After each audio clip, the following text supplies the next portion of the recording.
Welcome to Restaurant Security 101. My name is Scott Eshelman. I'm the Chief Information Officer and Technology Officer for Datum Corporation. I have a number of industry certifications. In my former role, I was the Chief Operating Officer and Director of IT for CSI Networks for 11 years. I'm going to give you 3 really high-level reasons to secure your restaurant network. Number 1, we want to keep the bad guys out. Number 2, we want to protect your customers. And number 3, prevent fines and loss of sales. The average fine for a credit card breach is $36,000. And the negative sales, if your restaurant hits the news, can be much more than that. All right, part 1 of why to install a business class firewall. A business class firewall allows you to properly segment between trusted and untrusted computer networks. What does that mean? Well, let me pull open a diagram for you to take a look at. In this diagram I've created, you can see that we've separated the restaurant into 3 zones. The first zone is your POS network. This is where all the credit card processing happens. The second zone is the manager's network.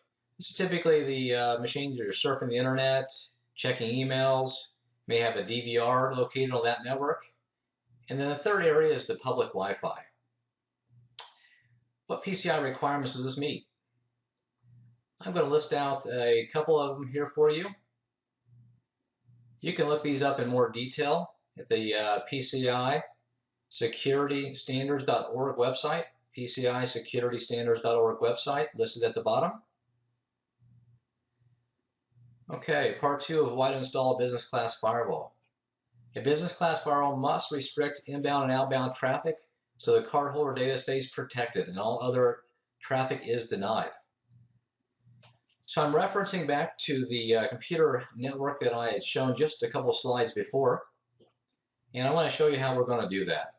So a business class firewall, which we have circled in the middle, is able to provide 3 zones.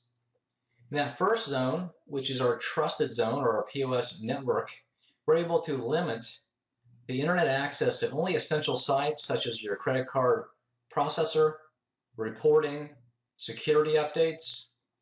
And then at the same time, what we can do is we can provide untrusted access, meaning no limitations for internet surfing for both the business network and for the public Wi-Fi.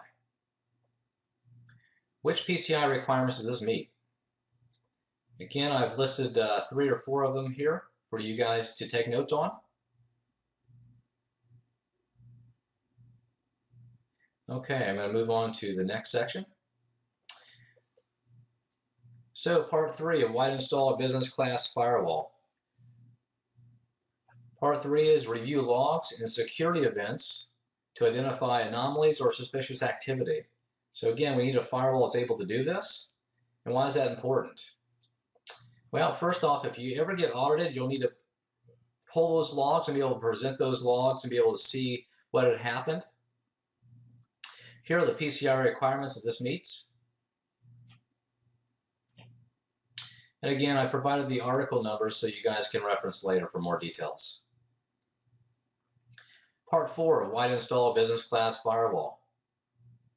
Business class firewall ensures that all active antivirus programs are scanning internet traffic, updated regularly, and is tamper resistant. PCI requirements met by this configuration. I listed 2 of them here, 5.2 and 5.3. Again, if you reference the very bottom of this web page here, you'll see the PCI securitystandards.org that you can review all these articles. All right, let's see what happened to an unfortunate restaurant that had to deal with a PCI breach. Although violations of PCI security standards were discovered within the restaurant point-of-sale system, no such data breach of the restaurant was ever proven. Nevertheless, Visa and MasterCard fined the restaurant credit card processor. The processor is suing the restaurant for the rest of the fines, and the restaurant is countersuing. Doesn't sound like a lot of fun. I'm going to go ahead and list out the web link to that article so you guys can read the rest of that story. Let's take a look at some of the hard lessons that that restaurant had to deal with. Number one, all merchants are expected to understand and comply with PCI standards, even if their processor agreement was signed before PCI standards were available.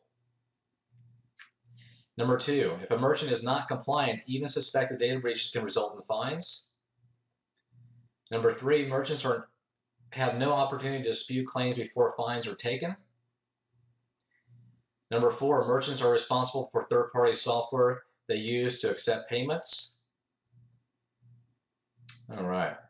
Well, again, I appreciate your time today. We wanted to keep this pretty brief. To learn more, you can go to our website. And we're also going to post out my full PowerPoint presentation deck that will list out all those article numbers that you can take advantage of and review further. Thank you for your time. Talk to you next time.